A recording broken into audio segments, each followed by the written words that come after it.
ইরানের প্রতিশোধমূলক সামরিক অভিযান ট্রু প্রমিস 3 এর নতুন পর্যায়ে ইসরায়েলের বিরুদ্ধে ব্যাপক ক্ষেপণাস্ত্র ড্রোন হামলা করেছে তেহরান। ইরানের ইসলামী বিপ্লবী গার্ড কোর IRGC শনিবার স্থানীয় সময় দুপুর 11:45 থেকে নতুন করে একটি বড় পরিসরের হামলা চালিয়েছে ইসরায়েলের গুরুত্বপূর্ণ সামরিক ও শিল্প স্থাপনাগুলোর উপর। এই হামলার কোড নেম দেয়া হয়েছে ইয়া আলী ইবনে আবি তালিব, যা ঈদে গাদিরের পবিত্র দিনের সঙ্গে মিল রেখে শুরু হয়। IRGCর এক বিবৃতিতে জানানো হয়েছে, এই হামলার নতুন পর্যায়টিতে ইসরায়েলি আগ্রাসনের সরাসরি জবাব হচ্ছে। হামলার প্রধান লক্ষ্য ছিল হাইফা শহর ও তার আশেপাশের অঞ্চল, যেখানে ইসরায়েলের অনেক গুরুত্বপূর্ণ তেল শোধনাগার, বিদ্যুৎ কেন্দ্র এবং শিল্প স্থাপনা রয়েছে। সামাজিক যোগাযোগ মাধ্যমে ছড়িয়ে পড়া ভিডিওগুলোতে দেখা যায় হাইফার তেল শোধনাগারে বিশাল অগ্নিকাণ্ড হয়েছে। আকাশ জুড়ে ধোঁয়া ও আগুনের তীব্র ঝলক দেখা যায়। প্রাথমিক রিপোর্টে বলা হয়েছে, ওই আগুন থেকে বিষাক্ত রাসায়নিক ছড়িয়ে পড়ার আশঙ্কাও রয়েছে। ইসরায়েলের গালিল এবং নাজারেত শহর সহ অন্যান্য স্থানে মিসাইল সতর্কতা বাজতে শুরু করে।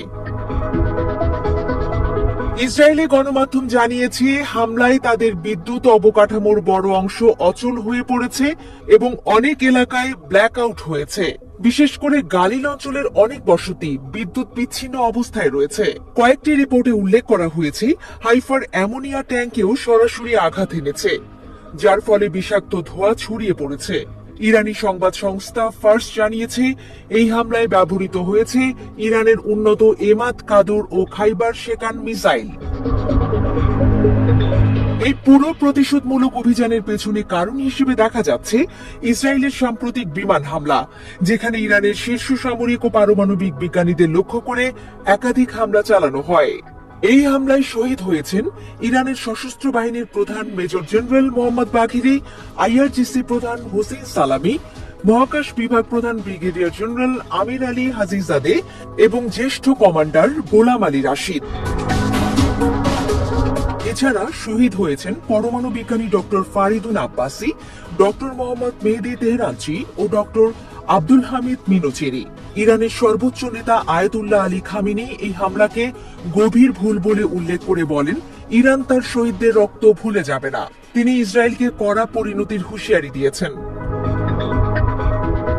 ইরান এই হামলার জন্য যুক্তরাষ্ট্রকেও দায়ী করেছে।